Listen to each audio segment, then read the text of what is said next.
E já o 494 nos dá uma certa indicação de como nós vamos poder resolver imediatamente esses defeitos.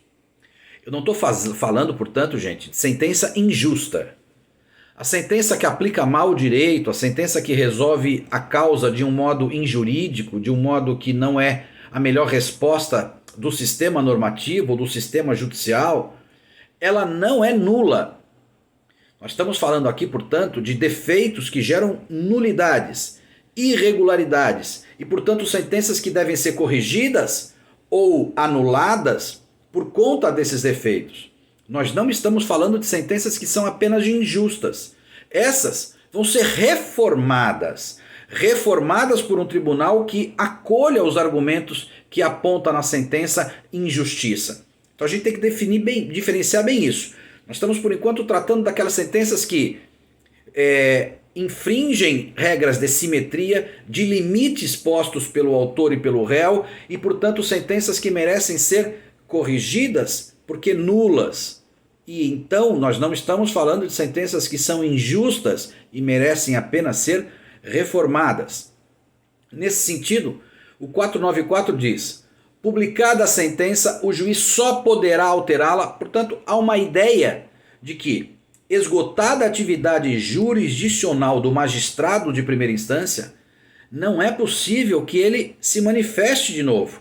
Portanto, não é possível que ele sozinho venha a mexer naquilo que já foi feito. Porque diz, publicada a sentença, o juiz, não diz o Poder Judiciário. É óbvio que o Poder Judiciário pode alterar sentenças, mas o próprio juiz que proferiu aquela decisão, depois de publicada a sentença, portanto, depois de tornada conhecida das partes, registrada aquela sentença, diz o 494, que ele só pode alterar, mexer na sentença, para corrigir-lhe de ofício ou a requerimento da parte inexatidões materiais ou erros de cálculo. Ou seja, se publicada uma sentença e em tese esgotada a atividade jurisdicional, a gente perceber que há nela erros materiais, portanto erros que não atingem a decisão, o mérito, o conteúdo, aquilo que é o sentimento do magistrado, mas são informações equivocadas que podem gerar depois equívocos. Exemplo, eu digo que os juros vão a partir da citação, ou seja, abril de 1980. E na verdade não é 1980, é 2010. Vejam, não há dúvida que o juiz quis dizer é que os juros correm a partir da citação. Ele errou apenas a data. Ou ele diz, de fato, condena o réu a devolver ao autor as quantias indevidamente pagas nos meses de abril, maio e junho. Só que de 2012. Só que na verdade é 2020. Ninguém tem dúvida do que ele quis dizer, da vontade de que o réu fosse condenado a devolver. Ou ele somou 2 e 2 e deu 5. Esses erros, chamados de erros materiais, que não afetam a estrutura do raciocínio, mas são informações equivocadas, o juiz pode corrigir ou de ofício, percebendo logo essa situação, ou a parte fará um requerimento. Atenção, isso não é nem na forma de recurso. Isso é apenas uma petição informando esse defeito. Não se trata sequer, portanto, de interpor um recurso, mas apenas de apontar esse defeito.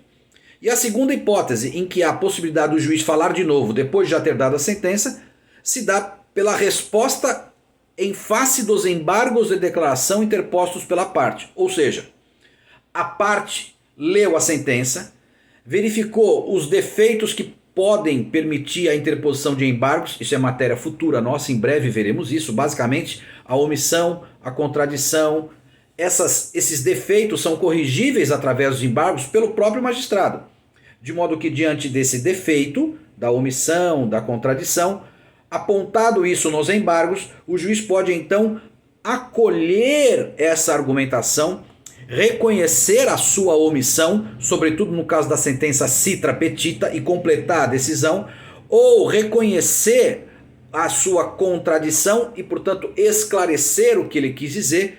Essas são as oportunidades previstas no 494 de que o juiz pode falar depois de já ter falado. Eu acrescento aquelas outras duas hipóteses, o 331, que na verdade é o 487, parágrafo 7, é a mesma coisa, ou seja, quando houver extinção do processo sem julgamento do mérito, o juiz pode receber a apelação e exercer o juízo de retratação, já vimos isso, e também naquela hipótese de julgamento de improcedência liminar, quando então, diante da apelação também do autor, o juiz pode exercer juízo de retratação, ok? Continuamos, gente. Um abraço.